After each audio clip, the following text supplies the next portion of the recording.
I'm here to talk about success.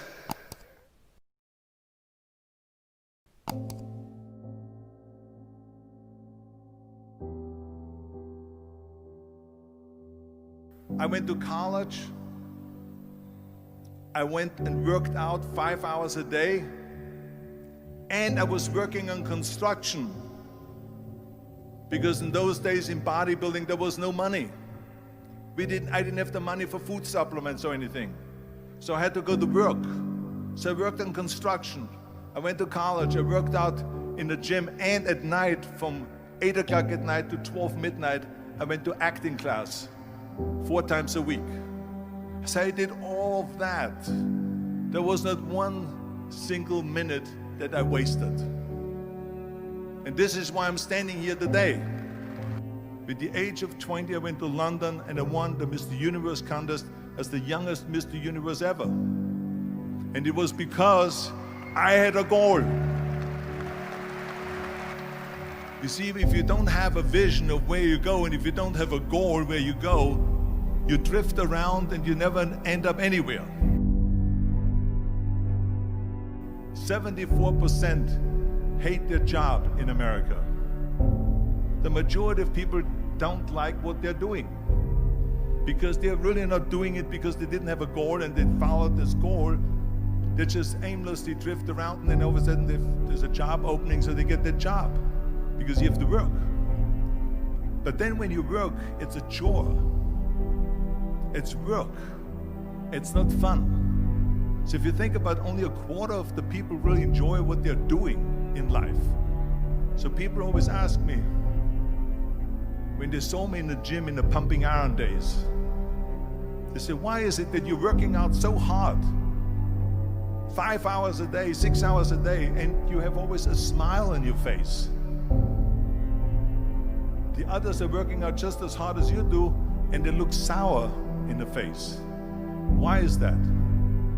And I told people all the time, I said, because to me, I'm shooting for a goal. In front of me is the Mr. Universe title. So every rep that I do gets me closer to accomplishing that goal, to make this goal, this vision, turn into reality. Every single set that I do, every repetition, every weight that I lift will get me a step closer to turn this goal into reality. So I couldn't wait to do another 500-pound squat.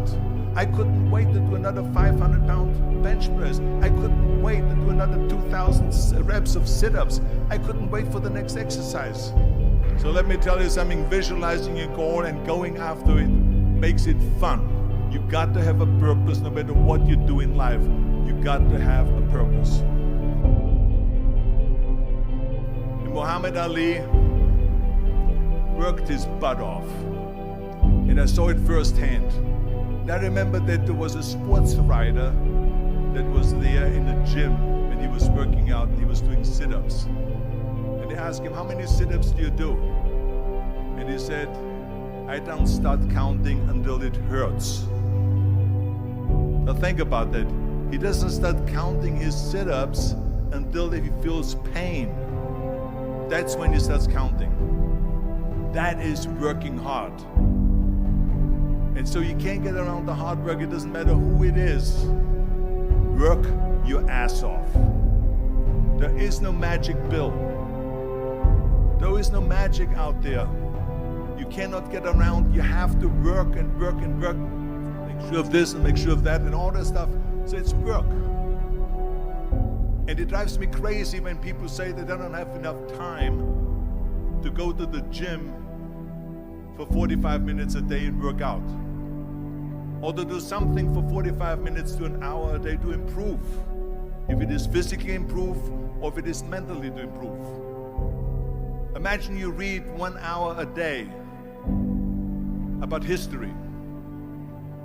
How much you will learn after 365 hours in 1 year. Think about if you study about the history of musicians, of composers, how much you would know. Imagine if you would work on a business, on some business that you want to develop every day for an hour. Imagine how further along you will go and get. So it drives me nuts because we have When people say we don't have the time, we have 24 hours a day. We sleep 6 hours a day, so that gives you still 18 hours. So there's someone shaking their head out here in front. They say probably, I don't sleep 6 hours, I sleep 8 hours, right? Or just sleep faster. So we have 18 hours a day. The average person works around 8 to 10 hours. So let's assume it's 10 hours, so we have 8 hours left. Then you travel around an hour a day, maybe 2 hours a day. So now you have still 6 hours left. So what do you do with these 6 hours? What do you do with these 6 hours? Then we eat a little bit, then we schmooze a little bit, talk a little bit to people and all that stuff. But you can see how much time there is available if you organize your day. So you got to work hard. I hate plan B. And I tell you why. Because we have so many doubters, as I've said earlier, the no-sayers. We have so many of those people that say no and you can't do it, that's impossible. That is okay because we just turn off, as I said earlier, and we listen and we hear the no being a yes. You can't do it, you can do it, and all of that. So that is possible to do that amongst all the negative people around you. But when you start doubting yourself, that's very dangerous. Because now what you're basically saying is that if my plan doesn't work, I have a fallback plan, I have a plan B. And that means that you start thinking about plan B, and every thought that you put into plan B, you're taking away now that thought and that energy from plan A.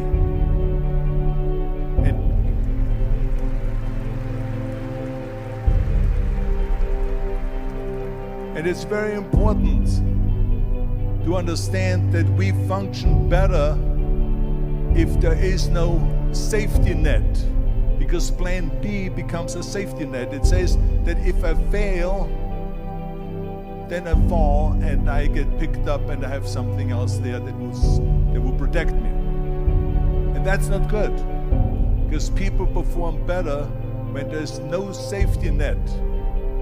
People perform better in sports and everything else if you don't have a plan B. I'm telling you, I've never ever had a plan B.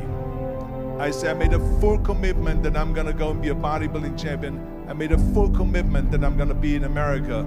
I made a full commitment that I'm gonna get in the show business and I'm going to be a leading man. No matter what it takes, I will do the work.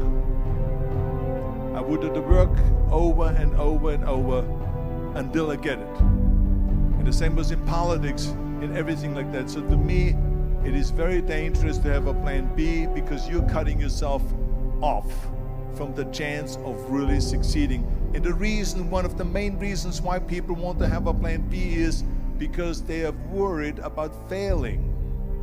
What is if I fail, then I don't have anything else? Well, let me tell you something, don't be afraid of failing, because there's nothing wrong with failing. You have to fail in order to climb that ladder. There's no one that doesn't fail. Michael Jordan said in one of his interviews, when they said, "You're unbelievable, you're the greatest basketball player of all times." I mean, tell me about that. And he says, well, you're just mentioning the successes. But he says, for me to become the greatest basketball player, I missed 9,000 shots when I was playing basketball at the NBA games. So during these games that he was so successful, he missed 9,000 shots. Does it make him a failure? No. He's one of the greatest basketball players of all times, but he failed 9,000 times. Do you get it? We all fail. It's okay.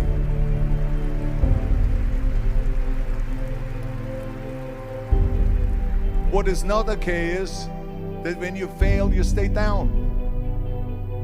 Whoever stays down is a loser. winners who fail and get up, fail and get up, fail and get up. You always get up. That is a winner. That is a winner. I failed in bodybuilding. I lost bodybuilding competitions. I lost powerlifting competitions. I lost weightlifting competitions. I had movies that went in the toilet and that were terrible and got the worst reviews. And in politics, I remember I had many of the initiatives on the ballot, and we lost. My approval rating in California went down to 28%, and then it went back up again, and I won again the governorship. Hey, we all lose. We all have losses. This is okay, and this is why I say don't be worried about losing, because when you're afraid of losing, then you get frozen. You get stiff, you're not relaxed. You got to be, in order to perform well in anything, if it's in boxing or if it is on your job or with your thinking, is only happening when you relax. So relax. It's okay to fail. Let's just go all out and give it everything that you got. That's what it is all about. So don't be afraid to fail.